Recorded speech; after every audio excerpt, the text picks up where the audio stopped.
Good evening. My name is Madeline Day Delfa, and I am the Assistant Director of Programs and Community Engagement at the Rose Art Museum. I am delighted to welcome you to The Birth of Pop and the Rose, which provides a sneak peek of the upcoming exhibition Liechtenstein 100 on view September 18th through December 29th at the Rose Art Museum, Brandeis University. Liechtenstein 100 is curated by Dr. Gannit Ankori, with contributions from Ella Amouyal, who we are delighted to have in conversation tonight. It's going to be a jewel of an exhibition, and we hope you will come see it in person when it opens. Mark your calendars because the fall opening celebration will be on Wednesday, September 25th from 6 to 8 p.m. Now, please join me in welcoming Dr. Gannit Ankori, the Henry and Lois Foster Director and Chief Curator of the Rose Art Museum, and Professor of Fine Arts and Women's Gender and Sexuality Studies at Brandeis University. Thank you, Maddie, for that lovely introduction. And thank you all for joining us this evening. I know people have a lot of things that they can do, and choosing to be with us makes us really happy. I'm excited to share some images and thoughts about our upcoming exhibition, Liechtenstein 100. And I'm particularly delighted to introduce our wonderful Fisher Summer Intern, Ella Amouyal, who worked with me closely this summer on this project and will join me today in this conversation. So the establishment of the Rose Art Museum and the birth of American pop art coincided in the early 1920s. On the occasion of Roy Lichtenstein's centennial, our exhibition harks back to these formative years and intersecting histories. As you may know, the Rose opened its doors in 1961, declaring an unprecedented institutional commitment to collecting contemporary art, and started mainly with emerging American artists. This was unheard of at the time, and it reflects the Rose's prescient vision. That same year, 1961, Roy Lichtenstein launched his signature style of painting, which was considered radical at the time due to its thematic and formal affinities with commercial art, comic books, and popular culture. He also forged a relationship with the Leo Castelli Gallery in New York and befriended like-minded artists, many of whom became lifelong friends.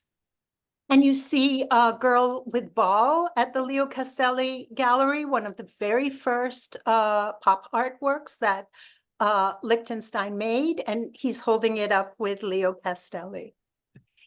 A year later, in 1962, Leo Castelli gave Lichtenstein his very first solo exhibition with the gallery. That year, at Brandeis University, the Gewürzminutian Purchase Fund was established, and it enabled the Rose's founding director, Sam Hunter, to acquire 21 works by emerging artists.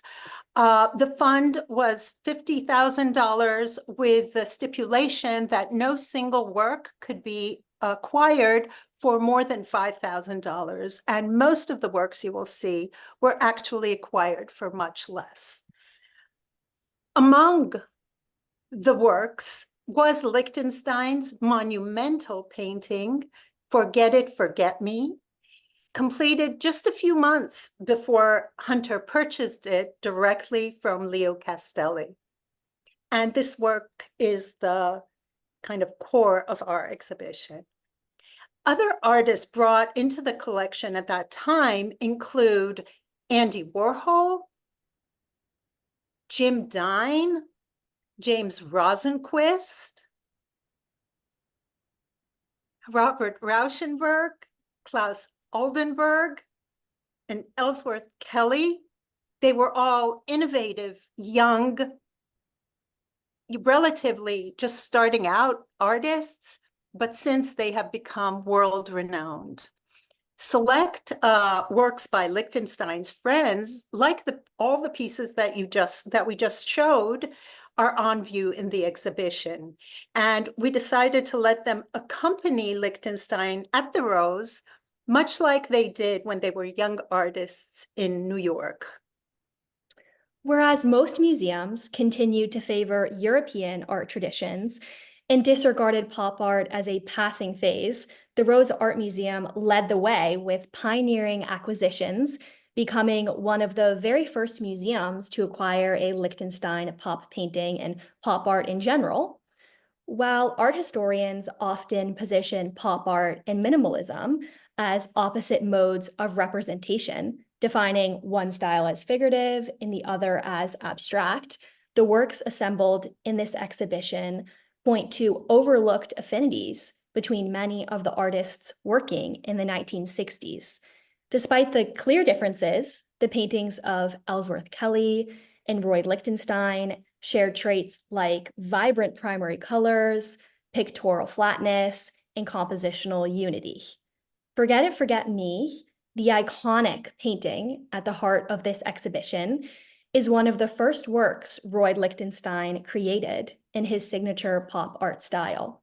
By now an iconic and beloved work that has come to epitomize the Rose's permanent collection, it is the centerpiece of this exhibition. Yeah, and I suggest you read the quote that playfully we put in a thought bubble. I take a cliche and try to organize its forms to make it monumental. The difference is often not great, but it is crucial. And we always amplify the artist's own words.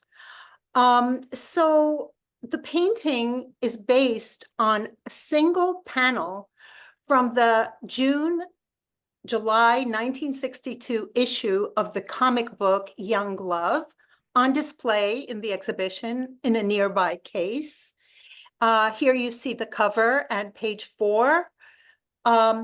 Close examination of the source material in comparison with the painting illuminates Lichtenstein's creative process and what he considers, as we saw in the quote, crucial divergences between the comic strip and his painting.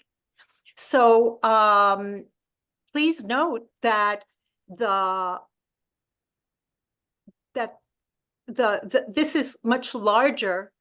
The comic books are enlarged here so that you'll be able to see them, but this is the correct size of the page on the right, and this is even larger than the specific panel that he quoted. So as you can tell, the artist's most dramatic change involves size and scale.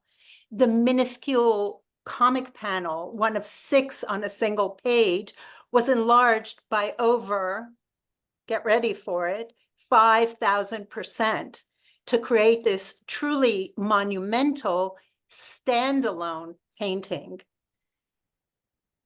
Here is the panel enlarged very, very much. So, and decontextualized, because usually you can't see it like that. You see it as part of the page. And you can see some other crucial changes. The artist altered the color scheme, replacing the muted tones of the original with vibrant primary colors, red, yellow, and blue, painted as flat areas defined by black contours. And Ella, Maddie, and I chose backgrounds that are aligned with the colors of our show. Yes, definitely. As Gannit was discussing, Lichtenstein's modifications to the Young Love comic were not merely formal. The original love story, narrated by 17-year-old Elsie, is entirely absent from the final painting. The comic strip relates Elsie's love for 19-year-old Eddie Cook, who falls in with a bad crowd and is saved by Elsie's advocacy and devotion. The 6-page romantic tale culminates with a happy ending for the young lovers. In sharp contrast, Lichtenstein's painting offers a decontextualized, stereotypical breakup scene. The man's commanding perspective and hurtful words dominate the woman, who appears sidelined, helpless, unloved, and unappreciated. The painting thereby presents a gendered cliche in complete opposition to the original young love narrative. At this time, Lichtenstein began painting small colored Ben-Day dots that emulate the inexpensive mechanical printing method developed in the late 19th century by Benjamin Henry Day Jr. This technique relies on printing dots in varied combinations and spacings to create a range of colors in shading and images. Ironically, Lichtenstein used the dots to optically flatten the surface of his artwork. Right. And he discussed the fact that the dots and the lines and the contours make it seem that you're not looking at a window, through a window at a still life painting, but that you're looking at a painting. And that was one of the things he said. Interestingly, in 1962, when he painted the rose painting, he made the Ben-Day dots himself. A year later, in 63, he started hiring assistants to help him with the Ben-Day dots. So we have the artist's original touch. So rebelling against Eurocentric notions of what art should be, Lichtenstein and his peers aligned their bold artistic practice and source material with American culture. And they tried to create a paradigmatic American style and movement that followed abstract expressionism. In this print, which is based on a 1961 drawing, and he repeated the motif several times, Lichtenstein reinterpreted Uncle Sam's pointing gesture featured in the 1917 recruitment poster by James Montgomery Flagg, "I want you for the US Army." And many of the works in our focused exhibition attest to the pop artist's deliberate desire to examine and define American culture. One of the most famous examples, of course, is Jasper Johns. Since 1954, Jasper Johns began painting American flags, exploring their duality as national emblems and geometric compositions. Johns created Flag Moratorium, which you see here, for the moratorium to end the war in Vietnam, a nationwide anti-war demonstration held in October of 1969. The green, black, and orange are the retinal reversal of red, white, and blue. We think these colors are also reminiscent of the Pan-African flag, which was adopted by as a symbol of Black power in the 60s. And also it links the work with contemporary civil rights struggles. Johns punched a hole at the center, in the middle of the work, perhaps alluding to gun violence, a topic that recurs throughout the exhibition and which we will discuss in a little bit. Artist and educator Sante Graziani taught at Yale University School of Art from 1946 to 1951, a very exciting time because Joseph Albers served as the head of the department, William de Kooning was a fellow teacher, and Oldenburg was one of his students. America the Beautiful aligns with the pop artist's desire to create an American art movement. It also reveals elements that relate to other works on view in this exhibition, Lichtenstein's Ben-Day dots, Johns's flags, and panels of flat color reminiscent of Kelly's compositions.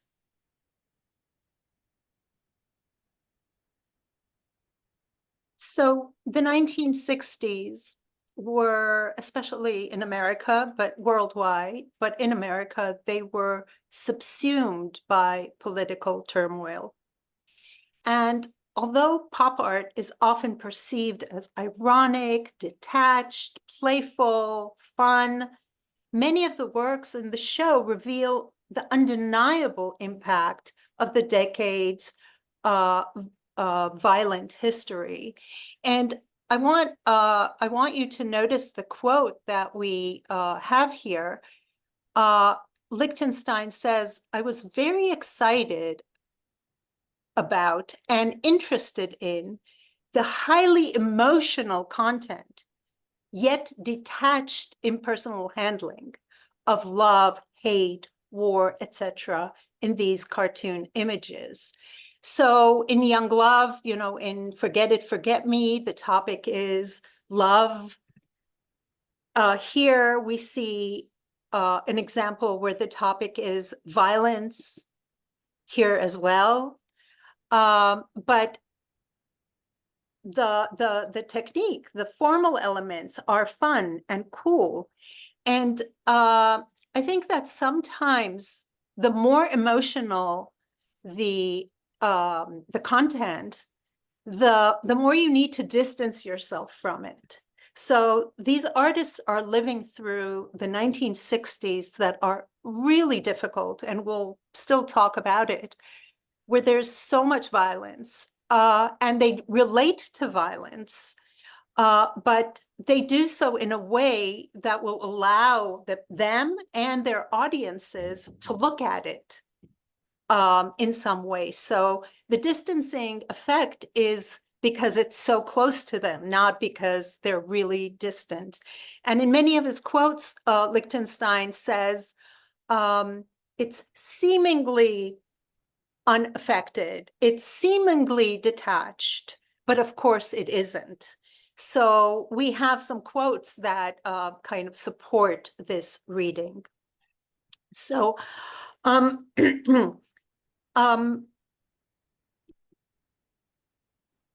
I want to use an example that hangs in the show by one of Lichtenstein's contemporaries, this screen print, which actually kind of closes the show.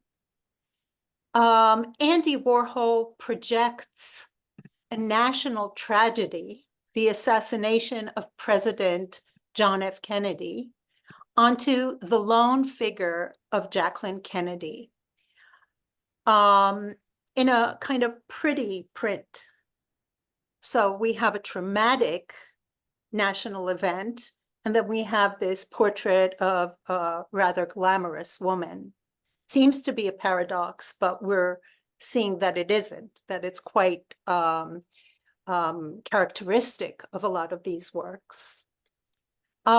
So he uses 4 iconic photographs of the First Lady to delineate a journey from hope to an abyss of loss, grief, trauma, and mourning.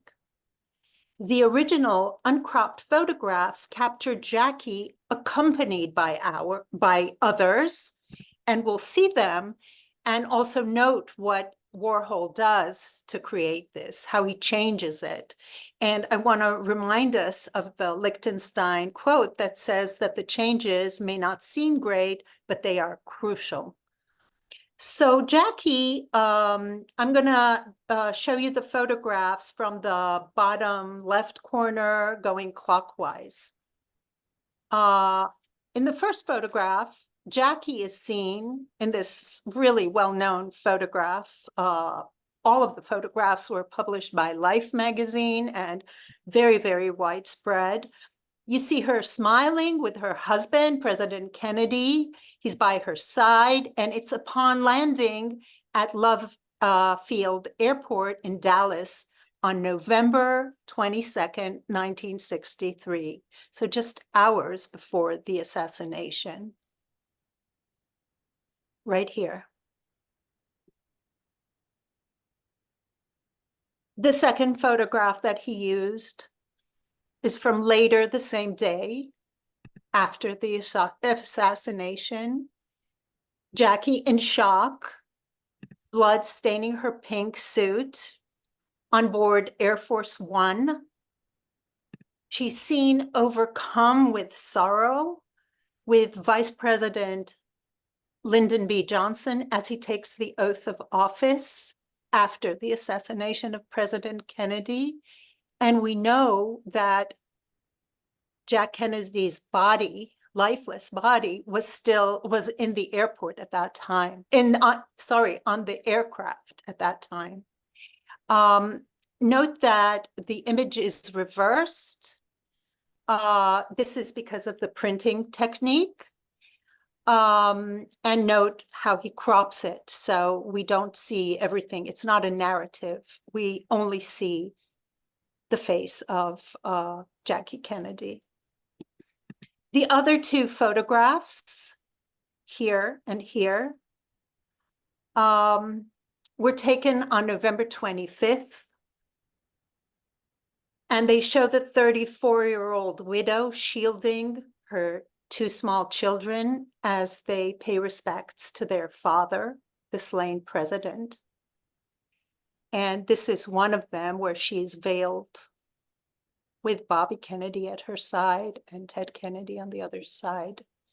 And this one I left with the original Life magazine cover, where you see her with the Secret Service or the soldier. Again, the reversal shows something different.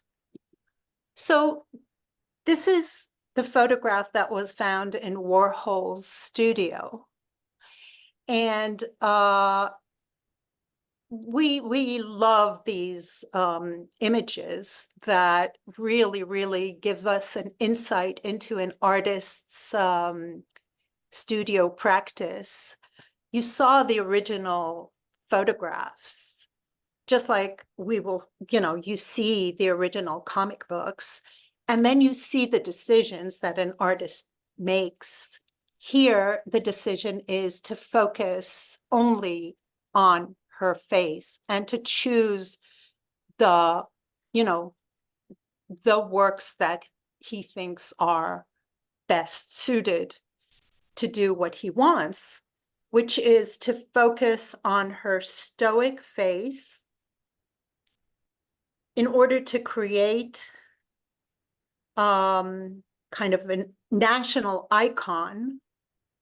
The blue color looks somber. At first you think the red, the blue, these vivacious colors, but here it looks like it looks saturated.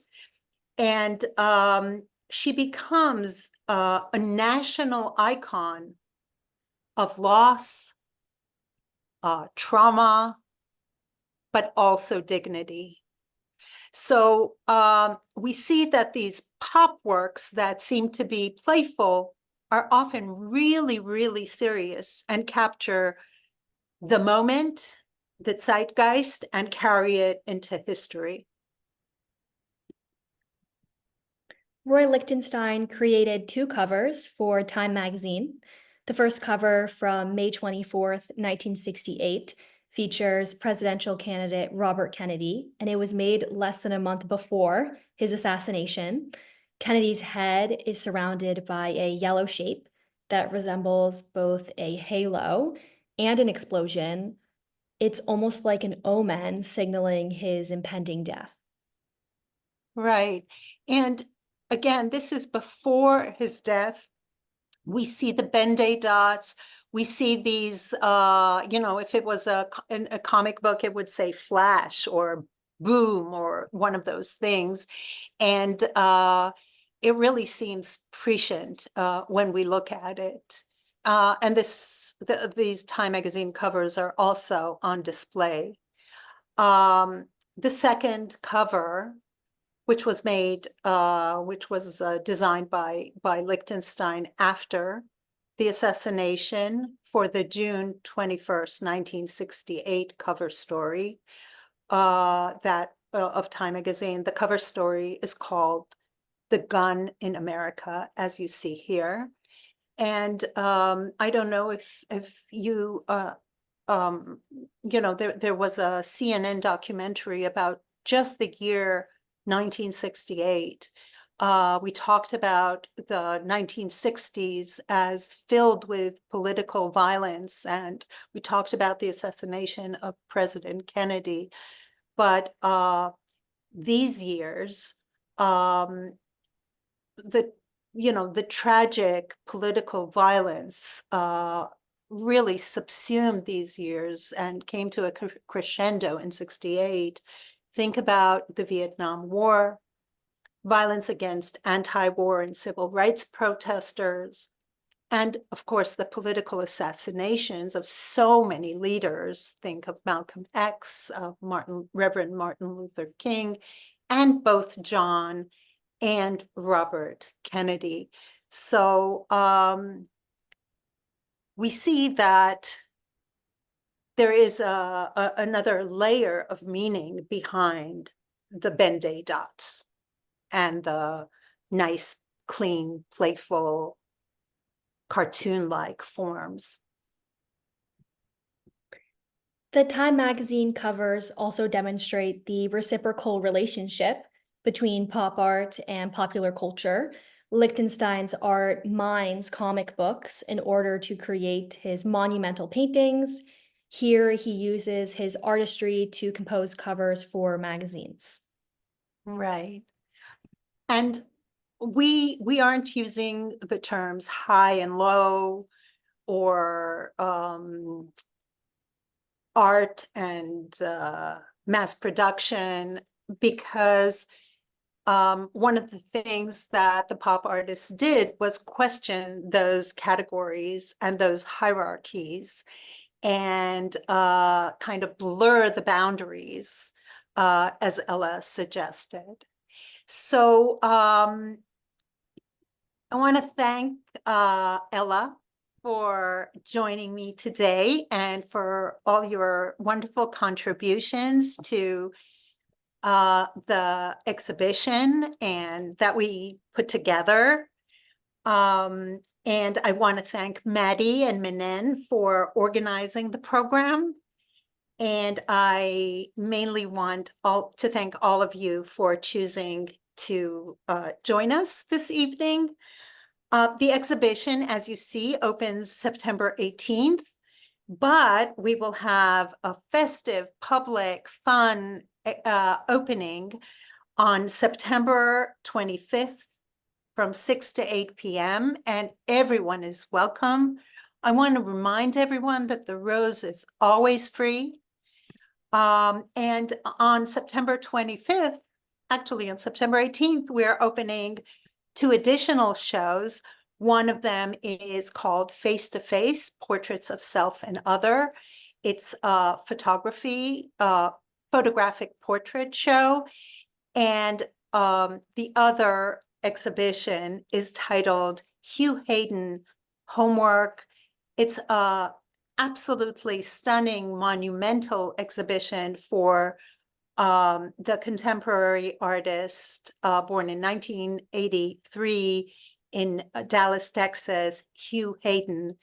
And it's mainly sculptures and installations, and it's gonna really fill the museum quite beautifully. So I hope to see all of you from September 18th on, hopefully also September 25th to celebrate with us. And I think we have time for a few questions, and I wonder if we can call Maddie back to help us. Yes, absolutely. Okay, first question. Much of what you've described about the turmoil of the 1960s, the political violence, struggle for rights, and rapid social change feels similar to what is happening now. Does pop art have anything to teach us about our current cultural moment? Wow. That's a strong question. I think it does. And I think that's why, we wanted to honor our origin story at the Rose, and Lichtenstein is part of that, and also his centennial. But we would not show the work if we didn't think it had relevance. The work seems really fresh and relevant. And there's a sad aspect to it, and there's a positive aspect to it. And I'll start with the sad aspect. So I remember first seeing the Time magazine cover of the gun in America, gun violence, and seeing these works that relate to assassinations and the army and war. And the sad part is that we're still living in a society subsumed with political violence. And we still see the American flag questions and a bullet hole coming through it. And I think showing this type of work during an election year makes it really, really eerily pertinent. So that's the sad part. I'm thinking of the gun violence that this country experienced with school shootings in the last 10 years. I mean, I think it's getting worse and worse. I'm not going to voice my opinion about it now, but I have one, and it's that we need children alive and not guns. But the positive thing, I think, is the power of art. So pop art, like, and you know, we have a quote by you remember the quote that I'm thinking of by Lichtenstein saying that none of the museums looked at pop art, and he didn't think pop art would, or his work would last more than a few months. When artists touch the zeitgeist, the spirit of the time, they're of their time, there's pertinence to their work, but sometimes it transcends the moment and becomes, and they're like ahead of their time, and they capture something that's deeper than just the 1960s. And I think that also the pop artists show us that you can address serious issues without alienating your public. So I think that's what they tried to do. They made something seem like you can look at the Time cover without averting your gaze, but it really, really does speak to the trauma. So that distancing effect that they provided also helps people come closer to it. And I would say that's the role of art, to be both of its time and also, when it can, to be ahead of its time. And one of the things that we have in one of the labels is that the work is reinterpreted by different generations all the time. And that's also part of the power. I wonder, Ella, if you want to add something. Yeah, I do. I was thinking also that technology really galvanized pop art because the 60s, post World War II, there was this boom of mass production. A lot of Warhol's work is based on photography. And I think today a lot of our political discussions happen on our phones. And obviously, smartphones didn't exist in the 1960s, but that connection between art and technology, I think, was really a part of pop art. Pop art was really dependent on those evolutions. And so I see that connection there between art, technological progress, and that was obviously occurring during the 1960s very rapidly. Right, right. That's true, that artists always are at the kind of cutting edge of trying new materials and expanding what you're allowed to do. Like, you're allowed to do everything in art. I saw one short question that I want to address, and then we'll go back to you, Maddie, with the questions that you called. Someone asked, what does the 100 stand for?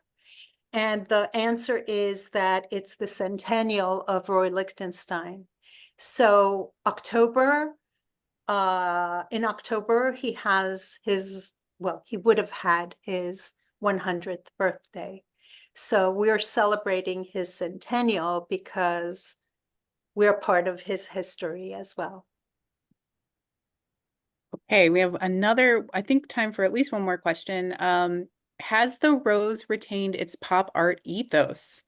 Are the ideas behind pop art informing any of the contemporary artwork recently collected by the Rose? Okay. So I love that question because I would just say off the top of my head, I wish. I mean, we have our origin story is tied up with our founding director, Sam Hunter, who had an amazing eye and ideas that were, talk about, ahead of his time. So as I noted very briefly, the Rose Art Museum was very different from other university museums. From the beginning, it didn't try to be an encyclopedic museum collecting a piece from, like a teaching museum. You get one Greek sculpture and one Renaissance painting. It was impossible to do at a high level in 1961. So Sam Hunter decided to collect the art of now. We say the new, the now, the next. Now, you have to be a very special person to know what is next. And it's trial and error. I would say of the 21 pieces that he acquired in 62, his batting average was phenomenal.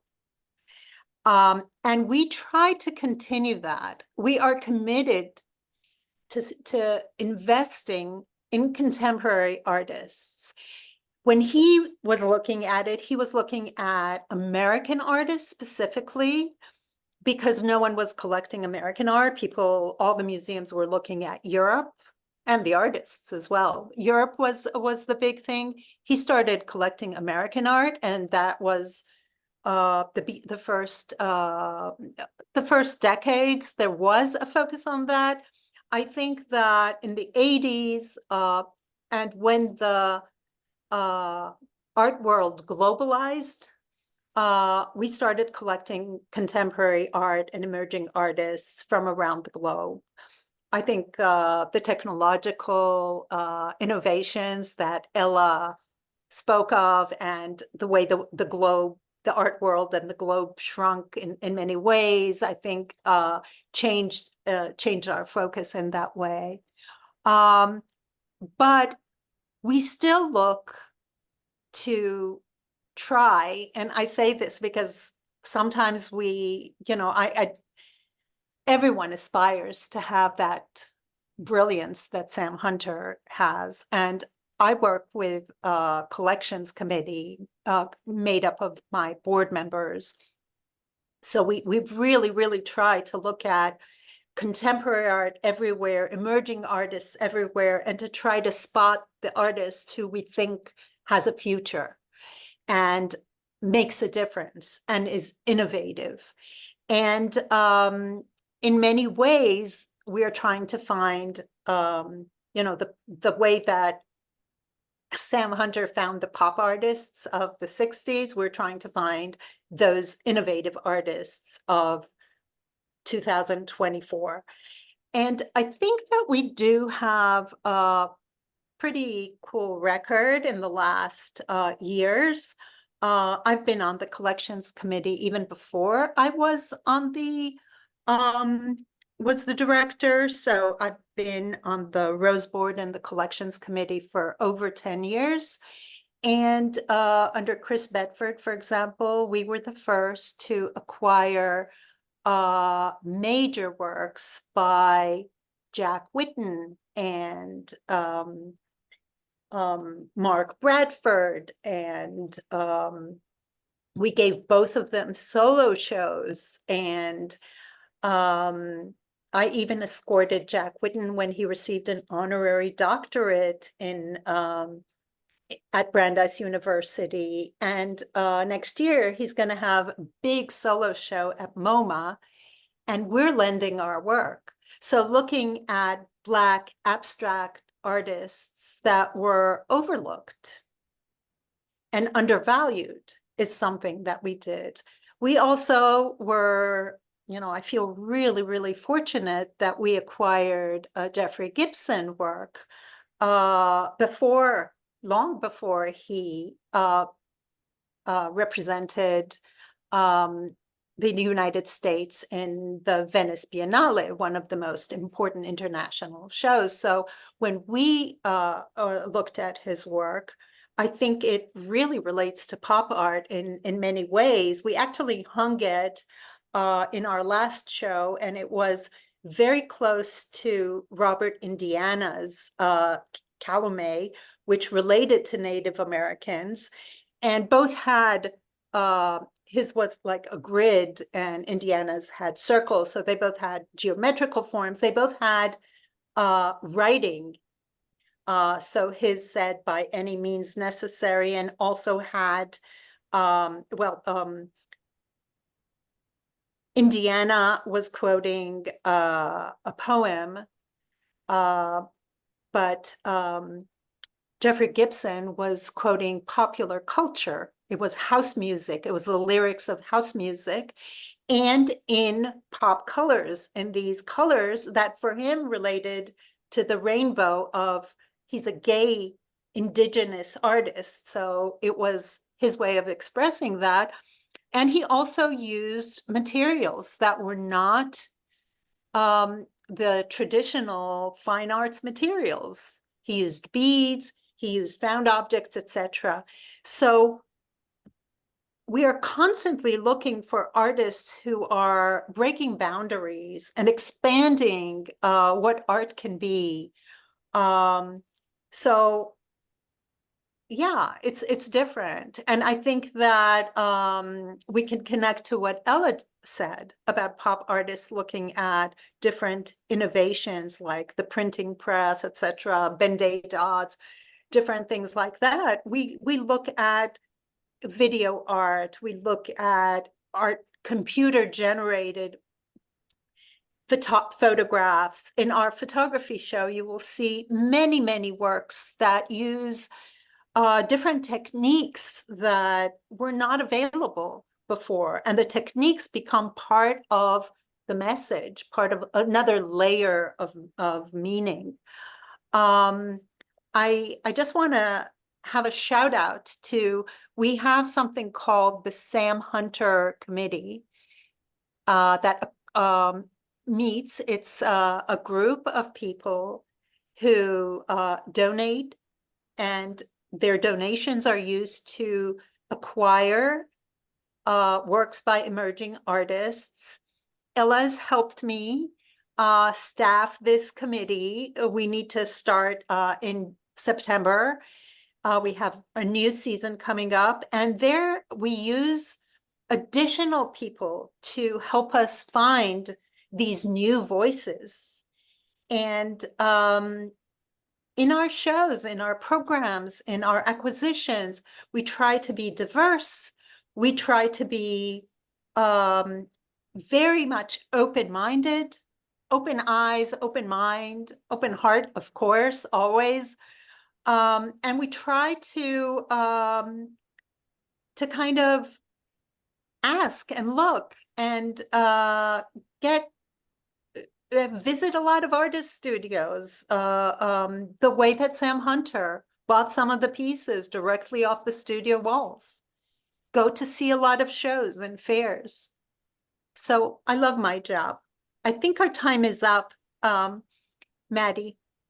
Yeah, well, I just want to once again, thank everyone for joining us. We encourage you to come see Liechtenstein 100 at the Rose Art Museum. It opens on September 18th. It's absolutely beautiful. And we will also have another sneak peek program of an upcoming exhibition next week on Wednesday, August 21st, Family Narratives and Face-to-Face Portraits of Self and Others. So we hope you will join us for that program as well. Can I just thank Ella again? Yes, of course. Thank you, Ella, for being here with me. It's your first program, and I hope there'll be many more. And thank you, Maddie, and thank you to our media technology services wonderful person, Minen. Bye. Good night. Thank you. Thank you. Thanks so much. Thank you. It's been really great to be here. And yeah, I hope everyone comes to the show. It's going to be really exciting. So yeah,